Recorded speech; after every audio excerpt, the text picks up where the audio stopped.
एक महापुरुष जिसको इतना जुल्म सहना पड़ा हो,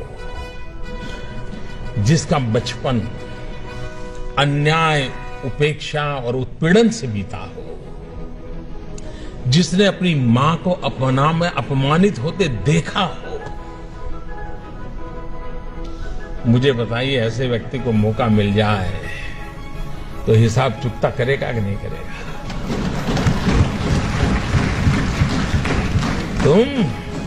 तुम मुझे पानी नहीं भरने देते थे, तुम मुझे मंदिर नहीं जाने देते थे, तुम मेरे बच्चों को स्कूल में एडमिशन देने से मना करते थे।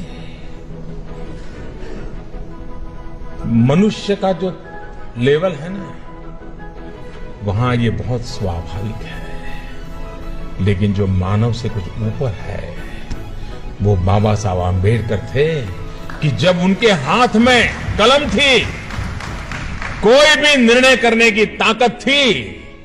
लेकिन आप पूरा संविधान देख लीजिए, पूरी संविधान सभा की डिबेट देख लीजिए, बाबा साहब आंबेडकर की बातों में, वाणी में, शब्द में कहीं कटुता नजर नहीं आती है, कहीं बदले का भाव नजर नहीं आता है।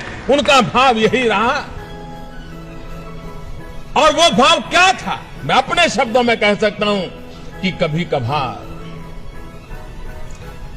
खाना खाते समय दांतों के बीच हमारी जीभ कट जाती है, लेकिन हम दांत तोड़ नहीं देते हैं। क्यों? क्योंकि हमें पता है दांत भी मेरे हैं, जीभ भी मेरी है। बाबा साहब आंबेडकर के लिए सवर्ण भी उनके थे और हमारे दलित, पीड़ित, शोषित दोनों ही उनके लिए बराबर थे। और इसलिए बदले का नामो निशान नहीं था, कटुता का नामो निशान नहीं था। बदले के भाव को जन्म देने का और समाज को साथ लेके चलने की प्रेरणा देने वाला प्रयास बाबा साहब आंबेडकर की हर बात में झलकता है। और ये देश 125 करोड़ का देश बाबा साहब आंबेडकर का हमेशा हमेशा ऋणी रहेगा, जिसने देश की एकता के लिए अपने जुल्मों को दबा दिया, गाड़ दिया, भविष्य भारत का देखा और बदले की भावना के बिना समाज को एक करने की दिशा में प्रयास किया। क्या हम सब, हमारे राजनीतिक कारण कुछ भी होंगे, पराजय को झेलना बड़ा मुश्किल होता है, लेकिन उसके बावजूद भी जय और पराजय से भी समाज का जय बहुत बड़ा होता है, राष्ट्र का जय बहुत बड़ा होता है। और इसलिए उसके लिए समर्पित होना ये हम सबका दायित्व बनता है।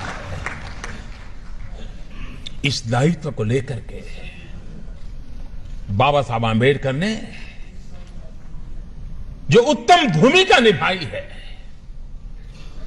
राजनीतिक कारणों से इस महापुरुष के योगदान को अगर सही रूप में उनके जीवन काल से लेकर के अब तक अगर हमने प्रस्तुत किया होता, तो आज भी समाज में कहीं तनाव नजर आता है, कभी कभी टकराव नजर आता है, कभी कभी खरोच हो जाती है। मैं दावे से कहता हूं, अगर बाबा साहब आंबेडकर को हमने भूला न दिया होता तो ये हाल न हुआ होता। दोस्तों, अगर बाबा साहब आंबेडकर को फिर से एक बार हम उसी भाव के साथ, श्रद्धा के साथ जन सामान्य तक पहुंचाने का प्रयास करेंगे, तो ये जो कमियां है वो कमियां भी दूर हो जाएगी। वो ताकत उस नाम में है, उस काम में है, उस समर्पण में है, उस त्याग में है, उस तपस्या में है, उस महान चीजें जो हमें देकर के गए उसके अंदर पड़ा हुआ है। और उसकी पूर्ति के लिए हम लोगों का प्रयास होना बहुत आवश्यक है।